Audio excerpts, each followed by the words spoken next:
ចាប់ហើយ iPhone 15 Pro Max នេះក្តៅដូចភ្លើងខ្ញុំបងប្អូនហើយសាក់ថ្មអត់ចូលទេដោយសារតែទូរស័ព្ទរបស់គាត់ហ្នឹងគាត់សាក់3 4ថ្ងៃឯងនៅផ្ទះគឺនៅតែអត់ចូលបានគាត់សម្រាប់យកមកឲ្យយើង check មើលណាបន្ទាប់ពីការ check របស់ខ្ញុំឃើញថាដោតទៅអំពែនៅលើម៉ាស៊ីនរត់អត់បានមួយចុចទេឃើញទេបងប្អូនគឺបានតែ0ចុចទេក្បាលពីមុខណាហើយលោតតែ 1% នៅពេលដែលឆេះអញ្ចឹងខ្ញុំក៏សម្រាប់ចិត្តធ្វើការលថ្មមួយក៏វាចេញតែ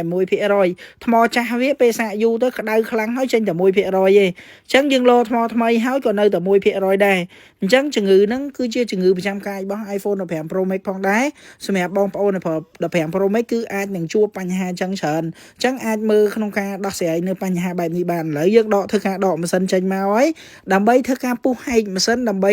ទៅ check រកកំហូចថាខូចមកពីអីហើយឥឡូវនេះខ្ញុំចាប់ផ្ដើមធ្វើការពុះម៉ាស៊ីនហែកជា2ឯងបងប្អូនម៉ាស៊ីនវាមាន2ហ្នឹងអញ្ចឹងយើងទៅ check មើលថាខូចមកពីកន្លែងណាប៉ុន្តែជំងឺប្រចាំកាយបែបនេះគឺខ្ញុំដឹងច្បាស់ហើយថាវាខូចកន្លែងណាខ្ញុំចាប់ផ្ដើមធ្វើការដាក់ចូលជាមួយនឹងម៉ាស៊ីន CNC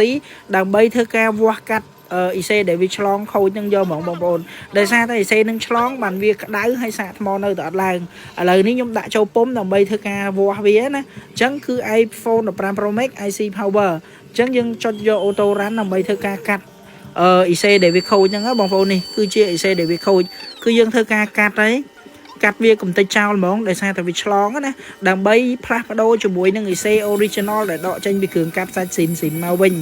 អញ្ចឹងឥឡូវនេះខ្ញុំចាប់ផ្ដើមធ្វើការកាត់សម្អាតអាចាស់ហ្នឹងចេញដើម្បីធ្វើការតម្លាក់ថ្មីចូលណាហើយខ្ញុំនឹងទៅបង្ហាញនៅលើកុំព្យូទ័រថានេះគឺជា main power របស់វាដែលជា IC ដែលពាក់ព័ន្ធជាមួយនឹងក្តៅមិញហ្នឹងហើយនឹងសាកចេញតែ 1% ទេនៅពេលដែលវាខូចអញ្ចឹងណាបញ្ហាអញ្ចឹងណាអញ្ចឹងយើងធ្វើការផ្ទៀងផ្ទាត់ម៉ាស៊ីននៅលើកុំព្យូទ័រនិងម៉ាស៊ីននៅលើដៃខ្ញុំគឺវារូបរាងដូចគ្នាអញ្ចឹងខ្ញុំធ្វើការកាត់ដូចបញ្ជាក់មិញអញ្ចឹង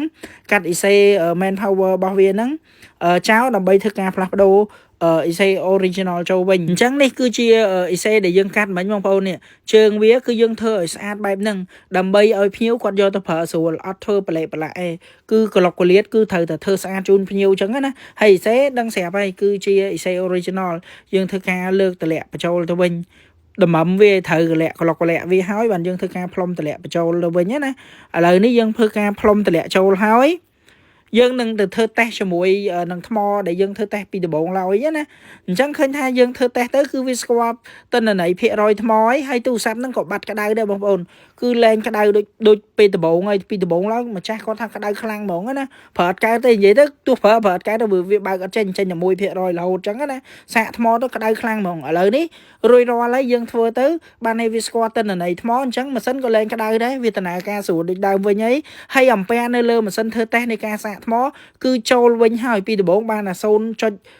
ក្បាលវាបានតែ0ចុចទេ